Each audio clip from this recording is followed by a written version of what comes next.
Hi friends, welcome to my YouTube channel wish talks.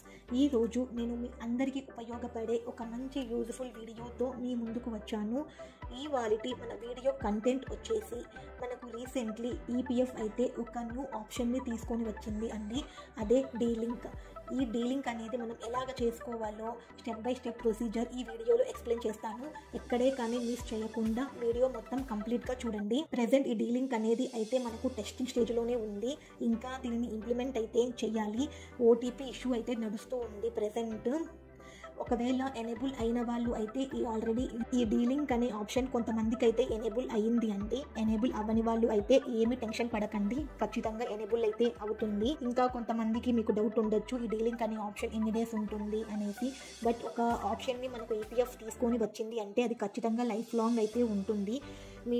మీరు ఎప్పుడైతే delink చేయాలి అని అనుకుంటారో మీ పిఎఫ్ అకౌంట్ని, అప్పుడు మన రిజిస్ట్రేషన్ మొబైల్ నెంబర్ ఓటీపీని వెరిఫై చేసుకొని దానిని కంప్లీట్ చేయాలి. అప్పుడే అది డీలింక్ అవుతుంది. అంటే సర్వీసెస్లో నుండి అయితే పోతుంది. మనం డీలింక్ చేయాలి అనుకున్నప్పుడు ఈ డీలింక్ అనేది హెచ్ఆర్ ఆర్ ఈపీఎఫ్ వాళ్ళకి అప్రూవల్ కోసం అయితే ఏమీ వెళ్ళదు, వెంటనే డిలీట్ అయితే చేసేసుకోవచ్చు. బట్ ఇక్కడ ఒక పాయింట్ అయితే ఉంది, అది నేను ఈ వీడియో లాస్ట్లో అయితే మీకు చెప్తాను. ఇప్పుడైతే నేను ఇక్కడ step by step procedure explain చేస్తాను. దీని గురించి వీడియో ఎక్కడే కానీ స్కిప్ చేయకుండా కంప్లీట్గా చూడండి. ఈపీఎఫ్ పోర్టల్లో ఇక్కడ చూపించినట్టు మీ స్పెసిఫిక్ యూఏఎన్ నెంబర్ని ఎంటర్ చేసి, పాస్వర్డ్ని ఎంటర్ చేసి, క్యాప్చాని అయితే ఎంటర్ చేసి సైన్ ఇన్ అవ్వాలి. తరువాత మీకు ఇలాగా పేజ్ ఓపెన్ అవుతుంది. అక్కడ మీ రిజిస్ట్రేషన్ మొబైల్ నెంబర్కి ఓటీపీ వస్తుంది అండ్ రిలేటెడ్ క్యాప్చాని అయితే సబ్మిట్ చేసేయాలి. ఓటీపీని ఎంటర్ చేసి పిఎఫ్ని అయితే డీలింగ్ చేయాలి అనుకుంటున్నారు, ఏ పర్టికులర్ పిఎఫ్ని అయితే డీలింగ్ చేయాలనుకుంటున్నారో దానిపైన క్లిక్ చేసేసి ఇలాగ ఒకటి కనిపిస్తుంది.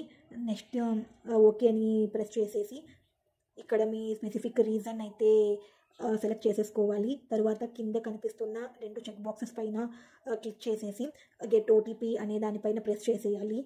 ఇది మీ రిజిస్ట్రేషన్ మొబైల్ నెంబర్కి ఓటీపీ వెళుతుంది. తరువాత అది వెరిఫై అయ్యేసి మీ పర్టికులర్ అండ్ అదే డిలీట్ చేయాలనుకుంటున్న పిఎఫ్ అకౌంట్ అయితే మీకు డిలీట్ అయిపోతుంది. ఒకవేళ మీ మెంబర్ ఐడిలో ఏదైనా అమౌంట్ ఉంటే అది ఈపీఎఫ్ వాళ్ళకి, హెచ్ఆర్ వాళ్ళకి అప్రూవల్ కోసం రిక్వెస్ట్ వాళ్ళకి అయితే వెళుతుంది. వాళ్ళ అప్రూవల్ ఇస్తేనే మీకు ఇది డీలింక్ అవుతుంది. అంతే అండి. మీకు ఈ వీడియో ఖచ్చితంగా యూస్ఫుల్ అయ్యే ఉంటుంది అనుకుంటున్నాను. నా ఈ కంటెంట్ మీకు నచ్చినట్టయితే లైక్ చేయండి, షేర్ చేయండి అండ్ మన ఛానల్ని ఫస్ట్ టైం చూస్తున్నట్టయితే ఖచ్చితంగా సబ్స్క్రైబ్ అయితే చేసుకోండి. అండ్ ఇంకో మంచి వీడియోతో మళ్ళీ మీ ముందుకు వస్తాను. అంతవరకు బై ఫ్రెండ్స్.